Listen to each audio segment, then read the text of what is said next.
안녕하세요. 2월 26일 큐티 가이드 시작하도록 하겠습니다. 먼저 내용 관찰 1번이에요. 에스겔이 예루살렘 성의 함락 소식을 들은 때는 언제입니까? 나오는데요. 21절입니다.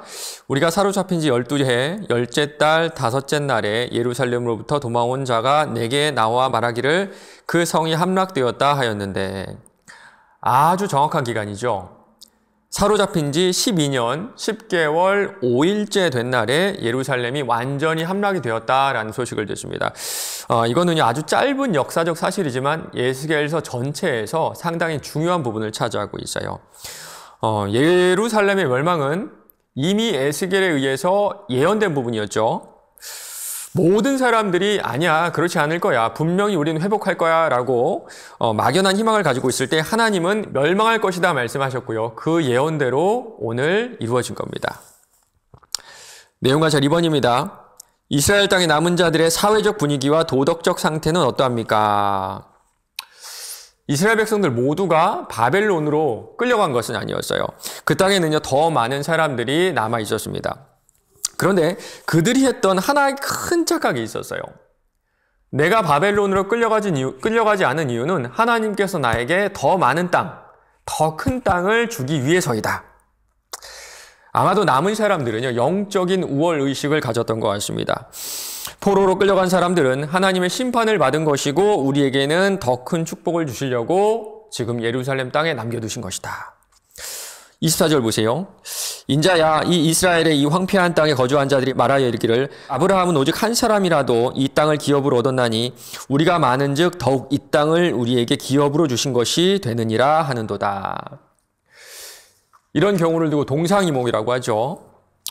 우리 주님은 이들에게 좀 현실을 느껴보라고 이렇게 말씀하세요.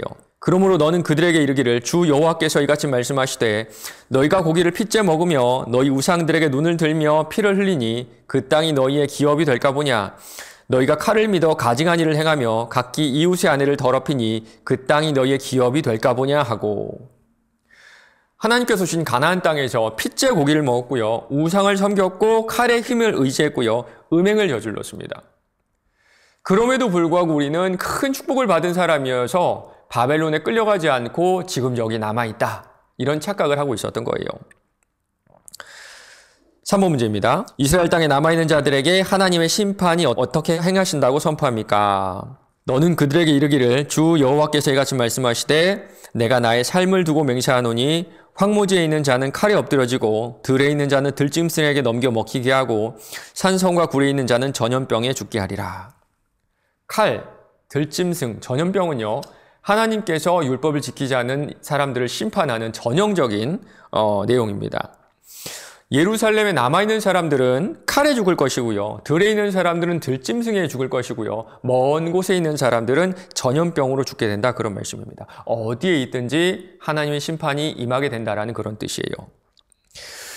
그래서 그 땅은요, 아무도 밟지 않은 황무지가 되어버린다고 합니다. 내가 그 땅이 황무지와 공포의 대상이 되게 하고 그 권능의 교만을 그치게 하리니 이스라엘의 산들이 황폐하여 지나갈 사람이 없으리라.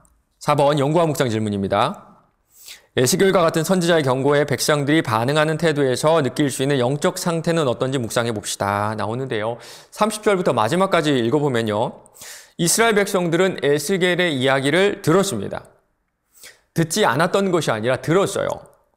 그런데 어떻게 들었냐 하면요, 32절에 이렇게 나옵니다. 그들은 네가 고운 음성으로 사랑의 노래를 하며 음악을 잘하는 자 같이 여겼나니. 저도요, 가끔씩 강단에서 말씀을 전할 때 좀 비슷한 감정을 느낍니다. 예수 믿지 않으면 영원한 멸망에 빠지게 된다는 말씀을 드려도요, 아무렇지도 않게 드려요. 저는 하나님의 경고를 전하는데 듣는 성도들은 마치 사랑의 노래를 듣는 것처럼 아무 감정 없이 편안하게 들으시는 분도 있는 것 같습니다. 그러나 우리 목회자들이 하는 이 경고는요, 저희들이 하는 경고가 아니라 우리 주님의 경고입니다. 이 경고의 말씀을 대하는 태도가 바로 여러분의 영적 상태를 보여주는 거예요. 마지막 5번은요, 삶의 적용인데요. 하나님께서 주시는 말씀을 경청하는 자세보다 목회자의 설교를 습관적으로 판단하고 있지는 않은지 생각해 봅시다. 여러분 어떠세요? 예전에 저희 신학대학원에 이런 일이 있었습니다. 어떤 전도사님이 교수님에게 이런 질문을 했어요. 교수님, 저희 교회 담임 목사님 설교를 너무 못하셔가지고 은혜가 되지 않아요. 제가 교회로 옮겨야 될까요? 조금 설교의 은사가 좀 없었던 그런 분이셨던 것 같아요. 그때 그 교수님이 그 전도사님에게 이렇게 되물어보셨습니다. 전도사님, 그 설교 가운데 단 한마디도 은혜가 되는 부분은 없었나요?